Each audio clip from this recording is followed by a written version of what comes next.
bienvenida a nuestros oyentes y les decimos, como siempre, que se pueden comunicar con nosotros por Facebook porque estamos transmitiendo en vivo, así que nos pueden dejar sus comentarios acerca del programa, críticas constructivas, no constructivas, pero eso es lo que esperamos. Le damos la bienvenida al doctor Javier Garín. Buenas noches, Marilina Juárez. Alberto Letieri, el doctor, que lo saludamos en el Día del Historiador. Buenos días y bueno, feliz día para todos. Bueno. Buenas noches, dije buenos días. Buenas noches y feliz día. Bueno, buenas noches y Así también le mandamos nuestras felicitaciones y un gran saludo a todos los historiadores que nos han marcado, porque todos tenemos algún historiador que nos ha marcado el camino, sí. ¿O no? Así es. Así que bueno, le mandamos... Ver, Me vas a matar. Cuente. El mío fue Norberto Galasso, por ejemplo. Ajá. Un grande Norberto. Bueno, también tengo que aceptar que el que marcó una impronta en algunas cuestiones cuando empecé a estudiar el siglo XIX fue Tulal Perindongui con Revolución y Guerra, que es como un clásico de estudio, pero bueno, no es de mis preferidos por línea ideológica. Pero Norberto sí, Norberto fue como mi gran maestre. Uno solo, bien, A ver, Alberto, el tuyo. Y yo tengo varios. Mándale sin asco. Yo voy a decir uno que sé que Alberto ha sido un referente para él, aunque no siempre coincide, pero a ver si acierto, que es Pacho O'Donnell, ¿o no? También a es. A ver, vamos a... como referente es François Furet. Sí, de los de afuera también, me olvidé los de afuera, claro. Nolt. Sí, tremendo. Perry Anderson. Sí. Eric Hobsbawm más bien en una onda de divulgación. Sí. Eso de un lado. Claro. Después, del otro lado, aquí en Historia Argentina, lamentablemente me van a matar, pero voy a decir cuáles son los... Mitre, Vicente Fidel López. No, Vicente Fidel López, me gusta que lo hayan mencionado a Mitre. Natalio Botana. Sí, Natalio, claro.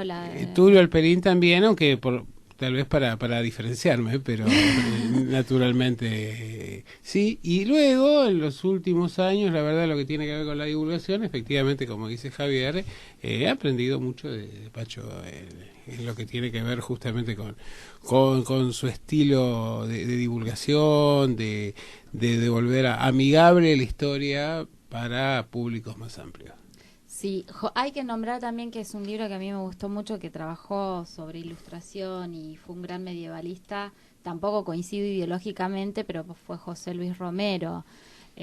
Fue en ese aspecto fue digamos, un gran historiador de la Edad Media. Pero no me marcó tanto como otros, como Norberto y Javier.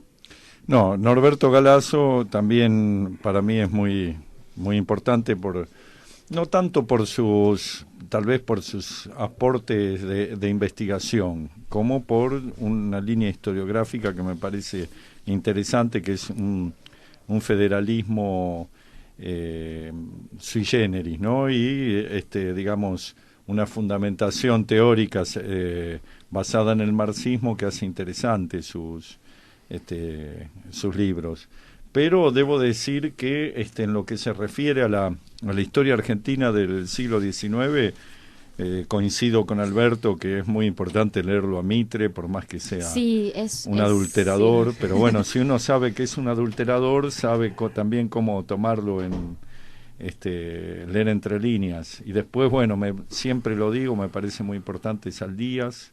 Saldías también. Sí, Casada. Sí. Realmente hace un estudio serio, un hombre serio que estudia la historia, me parece que poco ideológicamente, porque uno de los problemas que tenemos en Argentina es la invasión de la ideología en la historia, tergiversándola, y me parece que esto es una cosa un poco fea, y realmente Saldías lo evita, a diferencia de otros historiadores rosistas que incurren en muchas tergiversaciones, ¿no? Y bueno, me parece que esos clásicos hay que leerlos a Vicente López, hay que leer las distintas fuentes de la historiografía clásica. Sí. Y bueno, ya en el siglo XX, insisto, me gusta mucho, me identifico mucho con las posiciones de Norberto Galasso, aunque hemos tenido grandes historiadores, ¿no? Y de afuera no me quiero olvidar de uno que también fue un grande para mí y que estudié mucho toda su obra, que fue Fernán Brodel, la verdad que de la Escuela de Anales, que la verdad que hizo estudios maravillosos. Bueno, si empezamos con los medievalistas, sí. no terminamos más. Henry Pirén. También. Pero, ¿sabes quién? Dos que tal vez no fueron historiadores, porque no había tal vez una especialización disciplinar, pero que sí marcaron mucho, que fueron Alexis de Tocqueville, sí, claramente, sí. Y Marx. También. Sí. Sobre todo toda la etapa histórica de Marx, que desemboca en el 18 Brumario de Bonaparte, sí, que realmente la teoría de la historia que crea Marx me parece extraordinaria, ¿no? Claro. Más allá de que a veces los divulgadores del marxismo han sido reduccionistas, pero en sí me parece que su concepción del materialismo histórico es muy importante para la interpretación histórica, ¿no? Sí. Más allá de que de no adherir al comunismo, digamos. No, claro. Sino, sin ser un historiador, también Max Weber. También. Sí, o el propio Gramsci, en su obra de conocimiento cultural, o Maquiavelo en ese maravilloso libro sobre la República Romana. Uno se pone a hablar y llega a Tucídides y Heródoto. Claro. Hoy hablábamos con Alberto de la importancia de la historia en un reportaje que tuvo la gentileza de hacerme, de la importancia de la historia para la política actual. Y recordábamos a Perón como un hombre muy aficionado y estudioso de la historia. Sí, que sus primeros años en la escuela de guerra, en la escuela militar, él era profesor de historia militar. Sí, correcto, y escribió varios textos de historia militar, pero lo curioso es que no solo se interesaba por la historia militar propiamente dicha, sino que era muy aficionado a la historia antigua.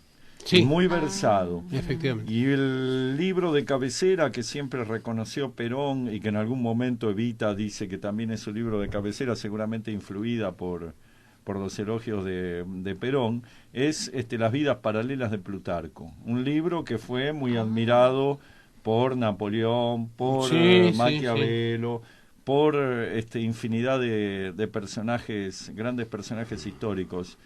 Y Perón no fue excepción. Realmente el padre le regaló, cuando era adolescente o en la pubertad o era muy chico, le regaló Plutarco, que me imagino que cuando lo empezó a leer Perón mucho no entendería, pero después le tomó tal gusto que toda su vida lo leyó. Y Perón era un hombre muy versado en historia. Sí.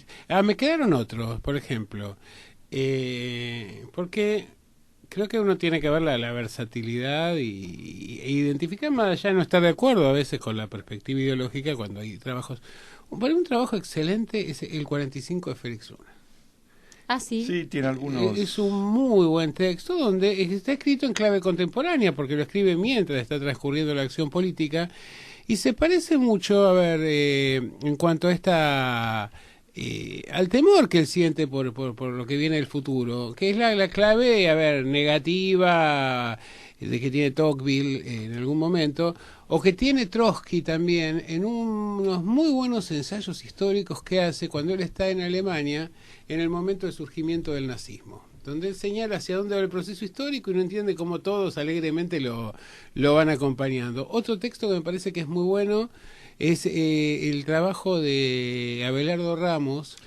Bueno, eso nos estábamos olvidando. Tenés mucha razón. Que no hay que descartar. Creo que incluso Abelardo Ramos, desde el punto de vista de la izquierda nacional teórico, digamos, creo que es No, pero, lo sí, mejor que hay. La era del bonapartismo es una de las mejores explicaciones del Sublime. surgimiento del peronismo. Sublime, Claramente. Sí, sí, sí. Así que no, eso Un es- historiador de otro, bueno, Pepe trotskista, Rossi. con un fuerte desarrollo teórico, que creó una corriente, una Sí. línea historiográfica realmente muy atinada. Sí, claro. que El sí. personaje en sí de Abelardo Ramos puede ser muy discutible, pero sus libros de historia son realmente Son muy buenos. apasionantes. Y sus debates con Milciades Peña eran Sí.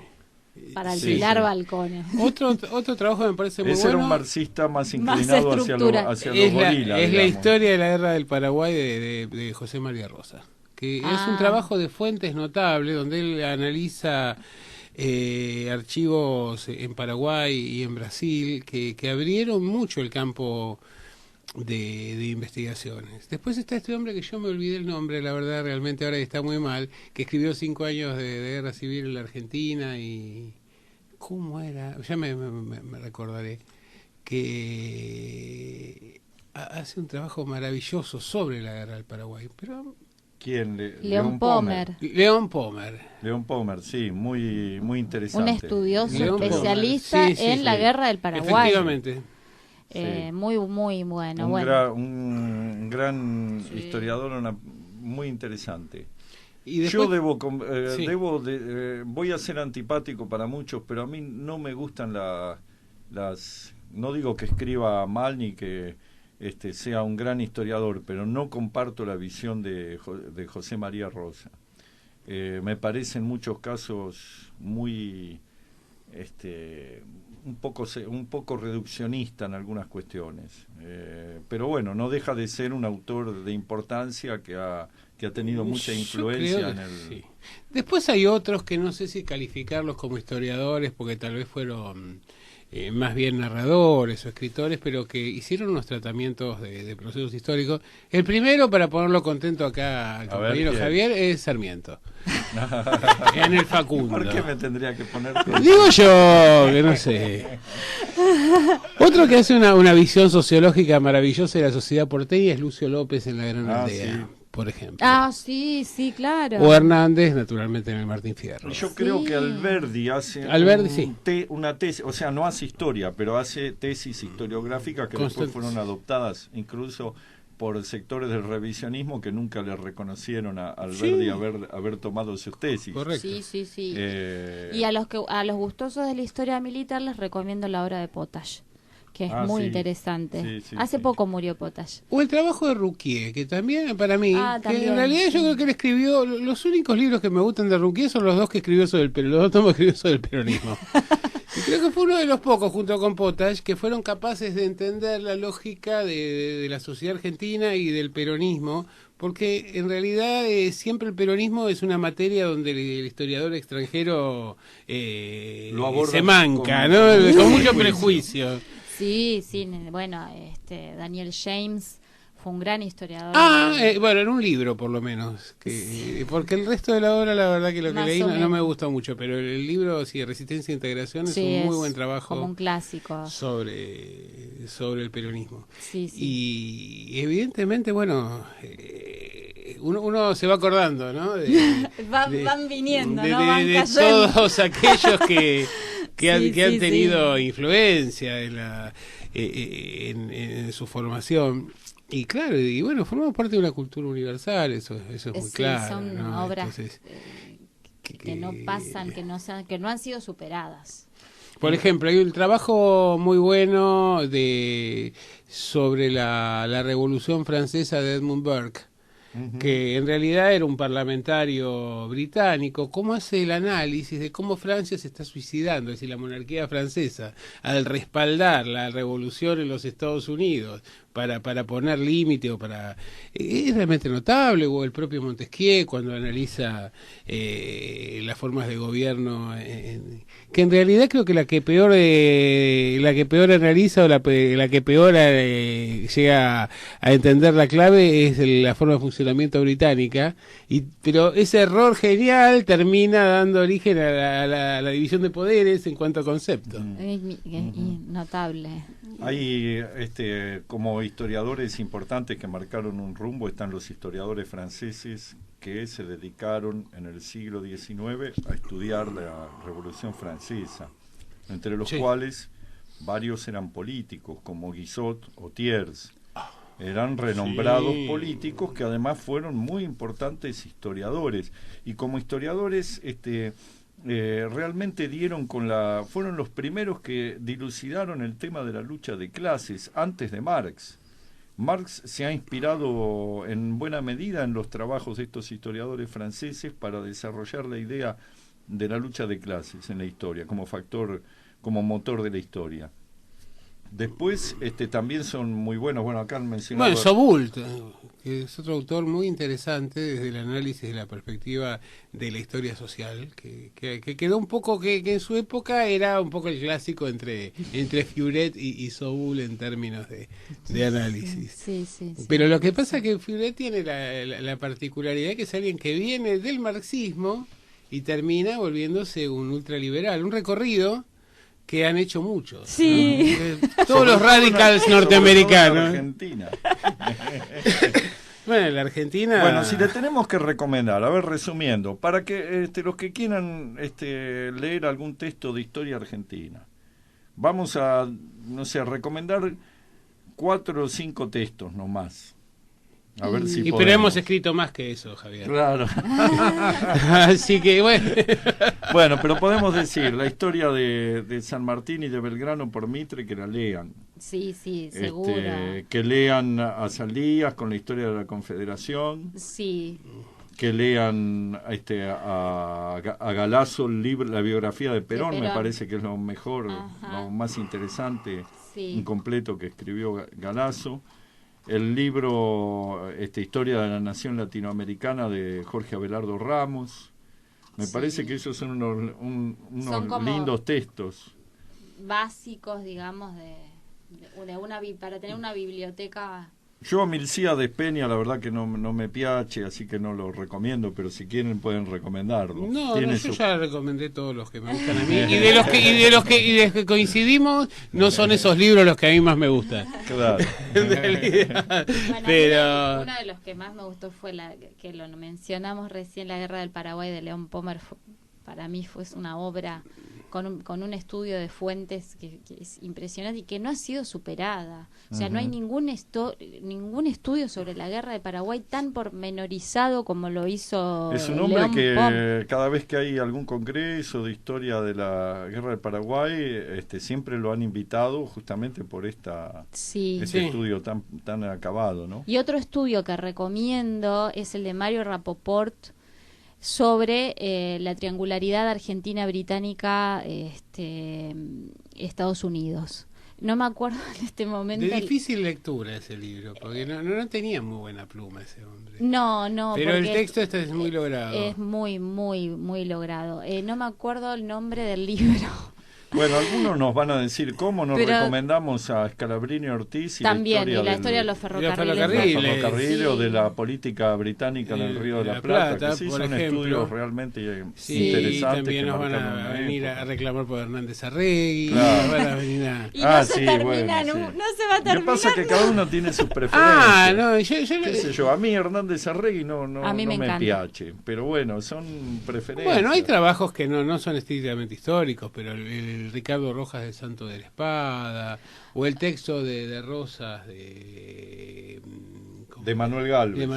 Claro, biografías ahí muy interesantes. Trabajo. Manuel Gálvez hizo una muy buena biografía de Rosas, una muy buena de Irigoyen. Sí. Y bueno, Ricardo Rojas tiene estudios historiográficos muy interesantes. No solo este libro, El Santo de la Espada, que fue el más renombrado y popular, pero tiene estudios muy interesantes, como más históricos, menos dedicados a la divulgación, por ahí menos leído, pero no dejan de ser interesantes. De Pacho yo recomendaría el libro de Rosas. Yo creo que el libro de Rosas es un excelente trabajo, un excelente aporte, que es el trabajo más histórico que hizo él, De Tulio Alperín me gusta Revolución y Guerra y Proyecto y Construcción de una Nación, historia contemporánea. Sí, ¿por qué no ninguno nombra a Felipe Piña? Porque es una envidia. ¿Es historiador? Es una envidia. ¿Es historiador Felipe Piña? Bueno, es un divulgador. Si Pacho es un divulgador, Felipe Piña también. ¿Por qué no lo nombran? No, a mí no me marcó bueno, personal. Nombralo vos. Está bien. Ya lo nombraste vos, más que suficiente con eso. Como decía Neustadt, lo dejamos. ¿Sabés qué? Otra obra muy buena es la de Diego Abad de Santillán. Un trabajo monumental en varios tomos de historia argentina, que es la perspectiva de un autor que proviene del anarquismo y que ha hecho un trabajo de fuentes impresionante realmente. Yo creo que hay que destacar estas cosas, ¿no? Porque lamentablemente hay una tendencia como a tratar de cerrar en compartimientos estancos a los autores y es una pena porque uno recibe influencias de todos lados y si uno no lo hace es una autolimitación que no tiene. Hay una muy buena biografía de Stalin de un historiador inglés, McGray, que es realmente muy interesante esa biografía. O sea, ¿por qué, cómo un historiador puede cerrarse a algo por motivos ideológicos y no querer leerlo o informarse de algún periodo histórico que están a veces magníficamente estudiado? Sí, Peter Fritzsche, por ejemplo, fue un gran estudioso del nazismo. O sea, si quieren leer nazismo, les recomiendo a Fritzsche y Anker Schaaf con la biografía de Hitler, que también es una obra suprema. Estamos demasiado técnicos, demasiado poco. Bueno, pero es un homenaje, dejanos que un día nos regocijemos. ¿Por qué no? Murilo de Carvalho, un historiador brasileño muy interesante con el libro sobre el proceso de ciudadanía, o Pierro Zambalón, que si bien es sociólogo, hace un análisis histórico muy bueno en el libro La construcción del ciudadano, que son textos de una influencia. Muchos están influidos sin haberlo leído a través de depósitos sobre autores. La ética protestante de Weber, perdón, creo que ha influido a los historiadores de todo sociólogo. el mundo, y no era historiador, era un sociólogo, pero creo que ha dictado una forma de entender el pasaje de la Edad Media a la Edad Moderna. Y después hay otros que no son historiadores, pero como por ejemplo Gaetano Mosca, como politólogo con una influencia histórica notable, que es uno de los padres de la ciencia política, un autor brillante, o Giovanni Sartori, más como un politólogo, pero al hacer su análisis evolutivo de los sistemas políticos. Sí, y no lo mencionaste a Winston Churchill, que ganó el premio Nobel por la historia de Inglaterra que escribió. ¿Qué, tenés algún prejuicio contra el hombre? De ninguna manera, es un personaje brillante. No lo elogiaría como historiador, pero realmente Edward Thompson, ahí tenés. Sí. En Inglaterra hay grandes historiadores. Bueno, me gustaba más Perry Anderson. Perry Anderson es como un clásico, el absolutismo. En esa locura. Bueno, ya aburrimos a todos los oyentes, media hora de hablar de cosas que no les interesan. No, porque ahora los oyentes. Alguien pregunta. Verónica Ortiz dice: buenas noches, gente linda. María Angélica Rodríguez: buenas noches, feliz día del historiador. Ortiz nos debe algo dice el otro día, me Perón, me hace propaganda a mí. Bueno, muchas Muy gracias. Bien, Verónica Muchas Ortiz. Gracias. Gustavo Javier Valdés dice: ya la voy eliminando de mi lista de amigos. Claro. ¿Alguien tiene opinión sobre David Irving? David Irving. David Irving. No lo he leído, la verdad, no. Le pedimos al oyente, a Gustavo, que nos dé su opinión y la vamos a leer al aire. Bueno, podemos pasar al tema, porque si hablamos de historiadores y de historia, podemos estar 2 horas. Bueno, tenemos 2 temas que son para un programa cada uno. Sí, bueno, sí. Pero empecemos con el primero porque es el aniversario. De hoy justamente hoy se conmemora y es un aniversario más de la muerte del general Perón, que yo digo que para los peronistas se nos fue como nuestro gran padre, ¿no? Porque los chinos llamaban así a su emperador, lo llamaban el gran padre. ¿Y a qué nos invita a pensar qué es un gran padre, no? Un gran padre es el que cuida de sus hijos, el que vela por su bienestar, el que trata de que estén siempre unidos, ¿no? Y yo creo que Perón, más que nada en sus últimos años, lo que más trató fue de unir a los argentinos y de cerrar esas contradicciones y esos conflictos internos en los que había caído el peronismo de los años 70. Y ahí tenemos mucha tela para cortar, ¿no? El conflicto que tuvo con Montoneros, con las agrupaciones armadas, su conflicto por la sucesión de él, porque sabía que estaba gravemente enfermo y que le quedaba poco tiempo, López Rega, la AAA, Margaride, Villar, o sea, su último gobierno tuvo cosas brillantes y también tuvo que atravesar conflictos que lo desgastaron mucho físicamente al general Perón, porque se encuentra con una Argentina que él no había dejado así. Entonces, lo que intenta es pacificar, es volver a unir, pero yo creo que las condiciones no estaban dadas. Y, para colmo de males, empieza a tener un conflicto muy grande hacia dentro del movimiento entre los que, digamos, entre la tendencia, los que se alineaban más con las agrupaciones armadas, específicamente Montoneros, la FAP y la FARC, y los mal llamados, digamos, ortodoxos, yo prefiero decirles los leales, digamos, el movimiento obrero, los sindicalistas que estuvieron con él hasta último momento, ¿no? Entonces ahí su muerte estuvo, digamos, marcada por todos estos conflictos que el general tuvo que atravesar en su último gobierno, y yo diría que esto empezó ya en el 73, cuando asume Cámpora, en circunstancias muy violentas, ¿no? O sea, de mucha violencia interna, ¿verdad? Recordemos el de Botazo, recordemos las tomas. Esto desgasta mucho a Perón. Por eso es que lo termina, digamos, sucediendo a Cámpora, ¿no? Y bueno, y sus últimos días los pasó realmente muy mal, porque no sabía quién bueno, él sí sabía quién quería dejar como su sucesor, que era Ricardo Balbín. A último momento lo convencen de que esto era inviable.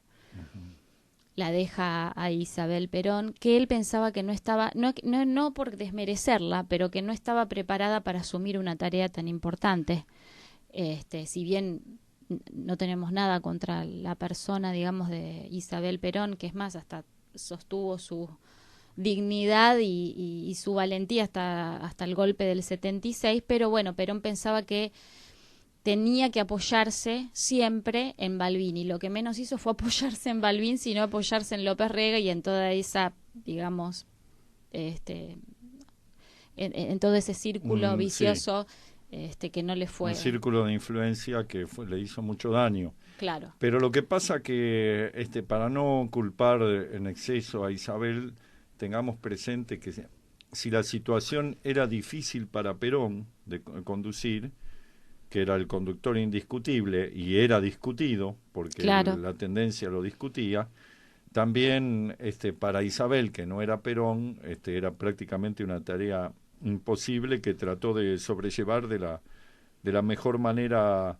que pudo, cometiendo muchísimos errores, pero muchos de esos errores fueron agrandados y magnificados para justificar después el golpe de Estado. Lo que sí me parece que hay que remarcar de Perón, me parece que, como vos bien decís, vino como un padre, y él en realidad, contrariamente a lo que se afirma habitualmente, él no tenía la intención de removerlo a Cámpora para ponerse él como presidente. Nos han vendido una versión, o nos han contado una versión durante mucho tiempo, de que en realidad Perón se lo saca de encima a Cámpora haciendo una especie de golpe de Estado, un push, que fue a través de el enfrentamiento en Ezeiza, y la verdad es que eso no es cierto. No es cierto, el enfrentamiento se produce por una puja sectorial en la cual tuvieron responsabilidad tanto los sectores de la derecha peronista como o de la ortodoxia peronista como de la izquierda. Y Perón se encontraba en viaje al país cuando eso se produce. Lamentablemente, ¿no?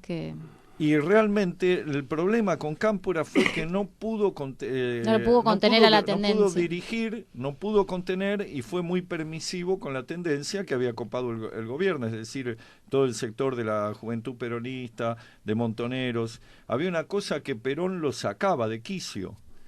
Primero lo sacó de quicio el tema de que se otorgara una amnistía por una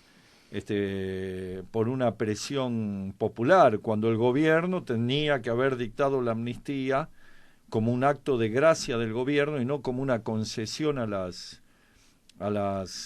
fuerzas, digamos, que habían de la guerrilla, ¿no? Porque terminó siendo así algo que estaba previsto que se iba a hacer. Iban a dictar una amnistía y termina apareciendo como una debilidad de Cámpora y no como una victoria de los sectores armados, sino como una concesión de de las autoridades democráticas. Porque él quería esto es muy interesante lo que estás diciendo, porque él no quería destronar a Cámpora, muy por el contrario, él quería convertirse en un asesor de asuntos latinoamericanos, o sea, quería dejarlo a Cámpora como presidente y él ser, digamos, un asesor itinerario en asuntos latinoamericanos. Él lo dijo muchas veces, incluso lo dijo en forma confidencial. Alguno puede decir, bueno, mentía, pero yo estoy inclinado a creerlo, a creer que es así, porque realmente Perón era un hombre ya grande, tenía 80 años, no 78, muy porque enfermo. había nacido 2 años antes de lo que figura en su partida de nacimiento. Estaba enfermo, había tenido por lo menos dos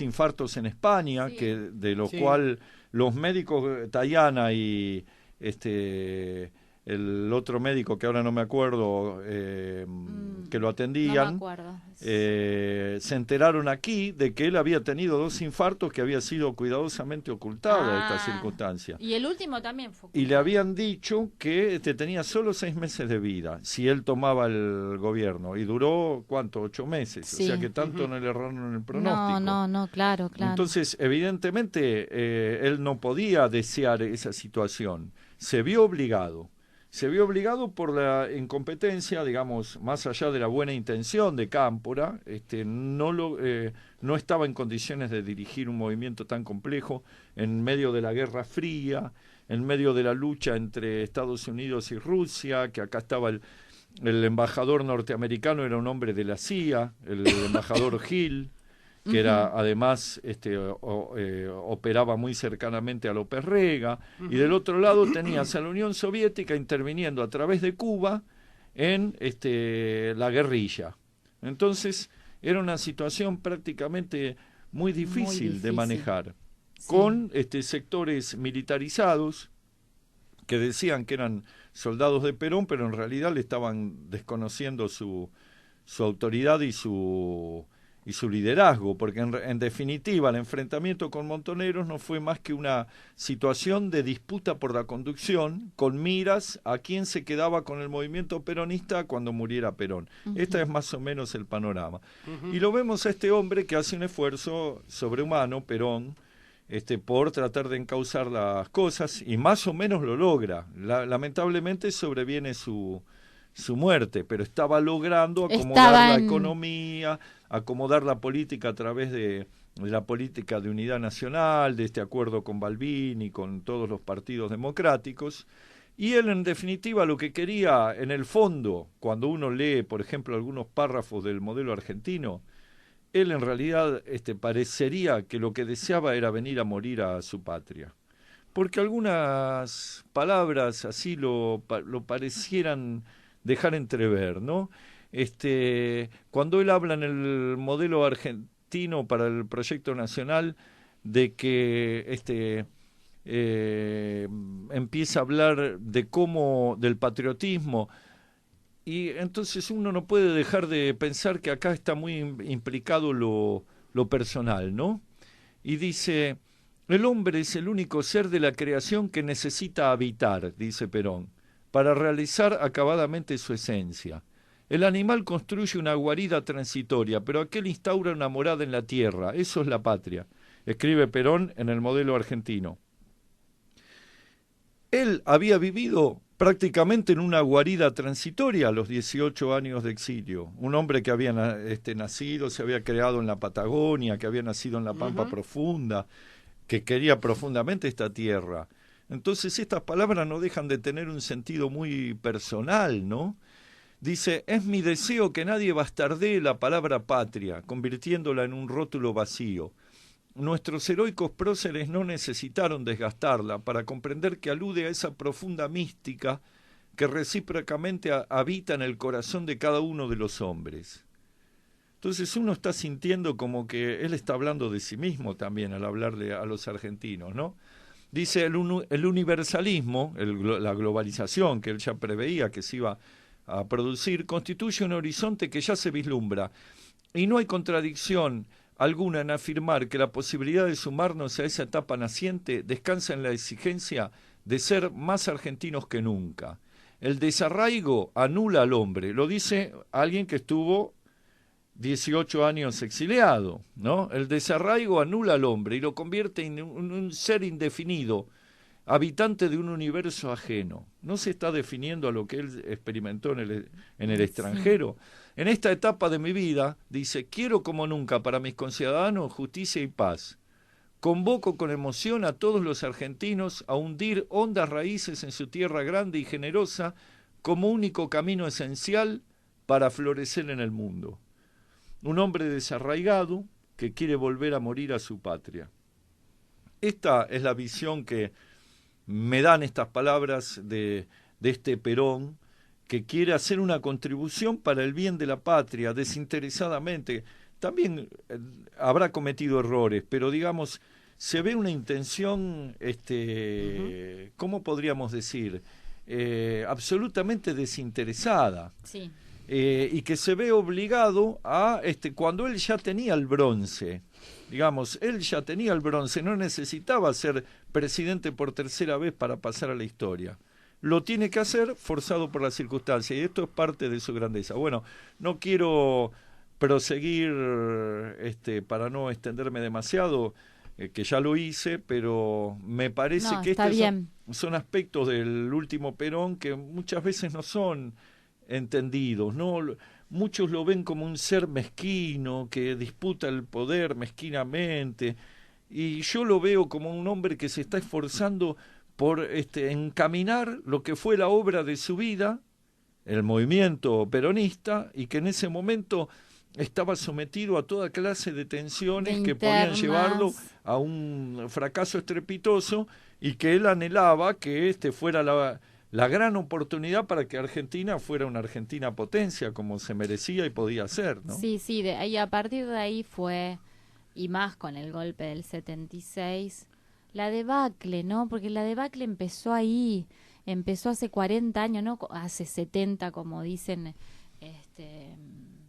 mucha gente, no quiero calificar, pero no empezó hace 70 años, empezó hace 40 con el plan de Martínez de Oz, el proceso de desindustrialización, de la entrega, destrucción del estado de bienestar. Exacto, de la concentración monopólica de las empresas. Ahí empezó la verdadera debacle de nuestra situación, ¿no? De nuestra Argentina. Creo que el gobierno de Perón fue la última oportunidad que tuvo el país de poder salir adelante, que lo hubiera logrado si Perón hubiera tal vez tenido 10 años menos, porque yo creo que con un poco más de vigor físico y de salud, porque mentalmente le estaba bien, el problema era que no, su cuerpo estaba exigido al máximo. Hizo un viaje al Paraguay que realmente no debería haberlo hecho, y eso precipitó una afección pulmonar, una afección respiratoria, y bueno, él era muy fumador. Sí. Esto hay que me aclarar. contaba un militante que estuvo reunido con Perón, con un grupo de los que formaron después la JP Lealtad, que se estaban yendo de montoneros para incorporarse al movimiento peronista, lejos de la tendencia, que cuando Perón los recibió, que hacía mucho calor, estaba vestido con esas camisas que Las usaban blancas, ¿cómo es que se llaman? Que son como guayabera. Guayabera, eso, Guayabera. perdón. O panameñas, Sí, estaba vestido con esas camisas que solía usar en verano y que en determinado momento se pone a hablar con ellos y saca de su bolsillo un cigarrillo y les pide fuego. Y nadie le quería prender porque... Y dice, denme fuego, porque si Isabel me ve estoy sonado, así que apuremos ahora que no va a entrar, Claro. así puedo fumar un cigarrillo. Sí, un gran fumador. Sus caniches, ¿no? Claro. Él siempre estaba rodeado de sus caniches y tuvo una mucama durante 15 años, que yo en este momento estoy buscando, porque es muy impresionante el testimonio de esta mucama que lo cuidó hasta sus últimos días, que en un momento, en una mujer muy católica, en sus oraciones le pide a Dios, y esto lo confiesa ella, que por favor se la lleve a ella y no al general. O sea, esto es... Sí, las devociones que despertaba. Esto era igual que con Evita. O sea, cuando estaban Evita agonizante, se vieron estas muestras de devocionales que fueron verdaderamente impresionantes. Gente que no dormía, que acampaba, que prendían velas, que era tratada como una santa después de su muerte. Y bueno, esto también es impresionante. Una mujer que durante 15 años lo cuida y le pide a Dios que por favor se la lleve a ella y no al general por el bien de la patria, ¿no? Y el último Perón trajo muchas cosas que fueron, digamos, que mantienen actualidad, su visión sobre la ecología, el medio ambiente, la crisis ambiental, de la cual él alertó con más de, ya va a ser 50 años dentro de poco, en 1972 la Carta Ambiental a los gobiernos y pueblos del mundo, que realmente es de una actualidad extraordinaria, el problema ambiental que él puso sobre el tapete y que nadie lo entendió ni le dio bolilla, el tema de la globalización del cual él habló, anunciando, pidiéndole a los argentinos que se prepararan para esa etapa de la globalización que era inevitable, porque algunos, cuando uno escucha que hablan en contra de la globalización pareciera que fuera una cuestión de voluntad, que uno puede decir, no, yo no me globalizo, me niego, pero esto es un proceso mundial. Sí, sí. Y Perón ya lo anticipaba, lo veía en ese momento, como también veía la cuestión de la necesidad de la unión continental, que hasta ahora nunca se ha logrado. Sí. Bueno, todas estas cosas son magníficos legados que Perón nos dejó en el modelo argentino y en muchos de sus textos de los últimos años. Y creo que se merece Perón una reivindicación de esta etapa de su vida, porque todos o muchos coinciden en alabar al 45. Perón del 45, de la Constitución del 49, de Perón y Evita, y este último Perón ha quedado como oscurecido y creo que ha sido un hombre patriota hasta su último momento, con sus errores, que por supuesto los tuvo. Sí, como cualquier ser humano. Por eso creo que tenemos que rendirle un homenaje a este gran hombre, gran patriota que tuvo la Argentina, ¿no? Acá encontré el testimonio de su mucama enfermera, que dice así: el domingo 30 empeoró mucho. Yo le pedí a Dios que me quitase a mí la vida y se la alargara a él para que pudiera continuar su obra. Y mucha gente sentía esa devoción. ¿Ustedes vieron esas imágenes en donde aparece Perón en el auto, que viene desde... hacía siempre el mismo trayecto? No hacía el mismo trayecto porque lo cambiaban por temor a que tuviera un atentado. Sí. Pero tenía que hacer un recorrido para llegar a la Casa de Gobierno, y en ese recorrido la gente no sé cómo se enteraba que venía el auto de Perón, y hay escenas filmadas que salen los carniceros, salen las señoras dejan la escoba, y salen a saludarlo a Perón que pasaba con el auto, junto con Isabel, y son imágenes conmovedoras que hablan de una devoción. Sí, muy la otra fuerte. vez que la otra vez que Alberto me invitó a dar una charla con él en una unidad básica, yo recordaba que mi padre era antiperonista, no lo podía ni ver a Perón, pero sin embargo, cuando vuelve Perón y se vive este clima de esperanza y de optimismo, yo me acuerdo siendo chiquito que él decía, a lo mejor ahora nos va bien, porque la gente está tan contenta, y si la gente está contenta, yo también estoy contento, decía. Sí.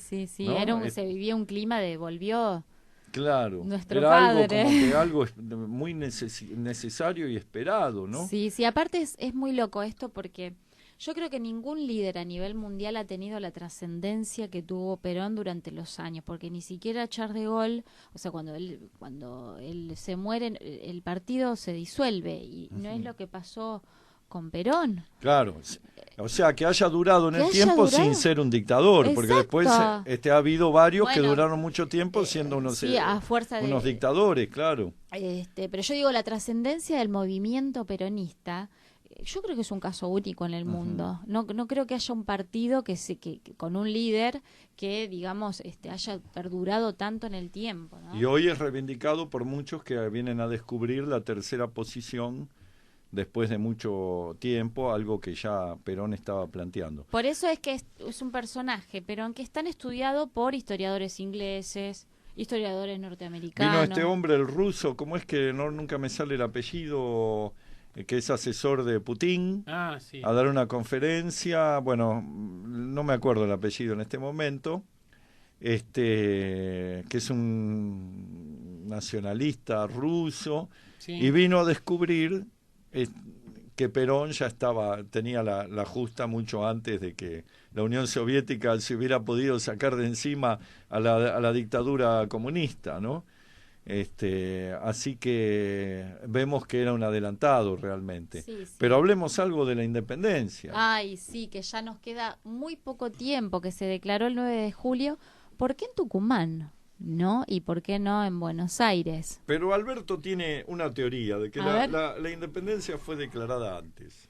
Ah, sí. No es mía la teoría, es A una ver. teoría que sostiene el revisionismo en general y que plantea que ya la independencia había sido proclamada por Artigas en el territorio de la Banda Oriental y que luego el 29 de junio se va a realizar el Congreso de Oriente en lo que es Concepción del Uruguay, donde los que formaban parte de el protectorado de los pueblos libres, es decir, las provincias del litoral argentino, con el liderazgo de Artigas, van a refrendar esa proclamación. Y de hecho es muy interesante porque hay una carta que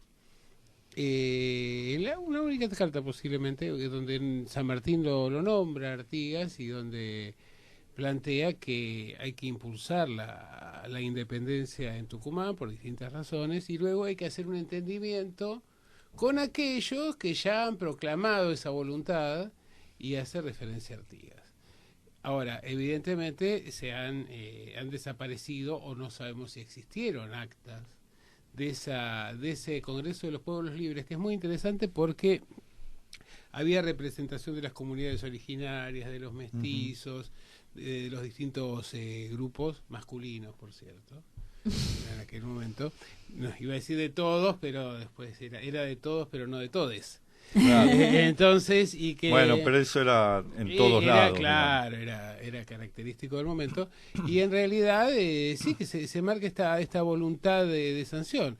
Y luego, bueno, la importancia preponderante que tienen San Martín, Belgrano o Güemes en respaldar este proceso del 9 de julio, ¿no? Que también es Claro, porque, digámoslo así, lo de Artigas es como un antecedente, pero Artigas no tenía una representación nacional. Él representaba un sector importante, básicamente de los pueblos, lo que él llamaba los pueblos libres del litoral. En el Congreso del Tucumán se invoca, más allá de las deficiencias de la representación, se invoca una representación más nacional, y donde aparecen estas figuras muy comprometidas con el proceso de la independencia, que son las de Güemes, San Martín, Belgrano, Pueyrredón, en fin, hay una serie de personajes que tenían mucho peso, digamos, y que se ponían de acuerdo para que ese Congreso, con todas sus deficiencias de representación, de una vez por todas diga somos independientes, sí, y lo publique ante el mundo. Y que sea reconocida aparte claro, la independencia. claro, porque las actas de Artigas quedaron reducidas a un Claro. a Creo un que cuando círculo, lo reconoce A alguna cenizas. potencia, sí, alguna potencia extranjera es cuando se da la. El 19, es decir, 10 días después, porque primero es solo de España. Claro. La Sí. independencia, Es pero, muy bien, sí, la aclaración. No, es interesante eso, a ver, no sé si no nos da mucho el tiempo ya, pero se había enviado a 3 enviados a Europa, que eran Rivadavia, Zarratea y Belgrano, a tratar de conseguir alguna familia real europea o incluso algún ciudadano norteamericano que quisiera venir a ser monarca constitucional aquí, porque se planteaba que no era posible, una vez que habían terminado las luchas napoleónicas, hacer frente a los intentos de reconquista por parte de las potencias europeas. Sí, Y que se solo estaba configurando la Santa Alianza. Claro, y solo teniendo la protección de alguna Claro. casa gobernante o reconocida en Europa iba a ser posible que no se produjera ese ataque.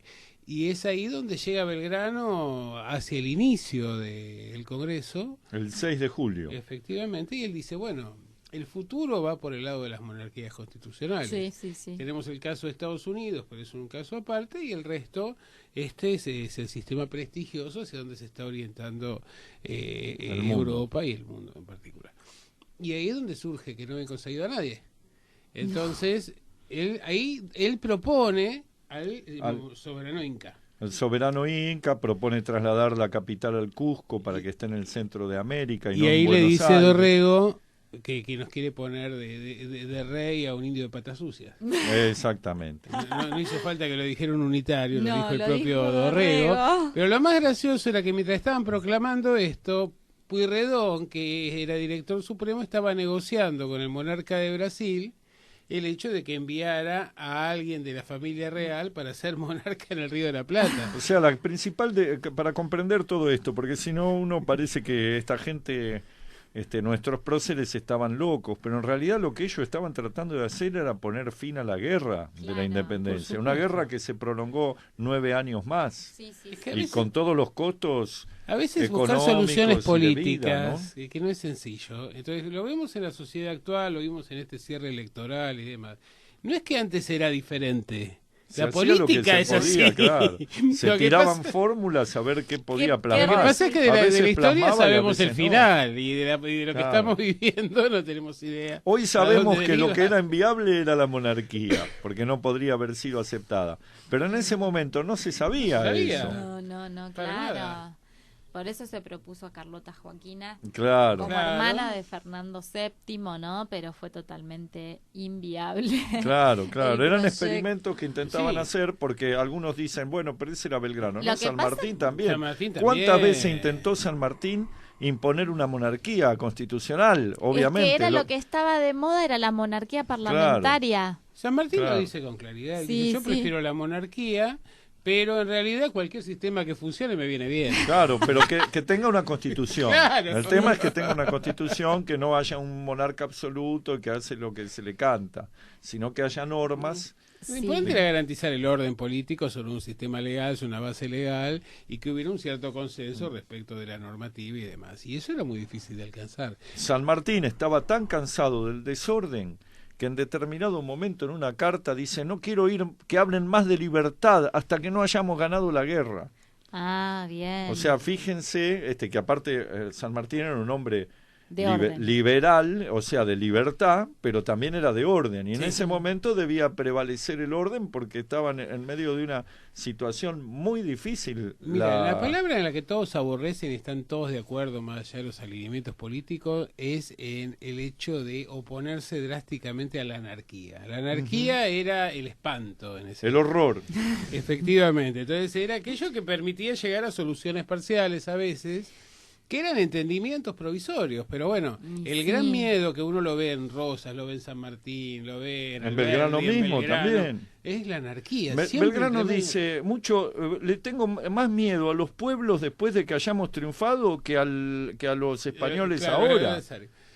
Lo dice en una carta y no podemos decir precisamente que era un hombre que le temiera al pueblo, pero No, él lo no. que veía Él- era el estado de disgregación que Y se más que al amenazaba. pueblo, a las élites.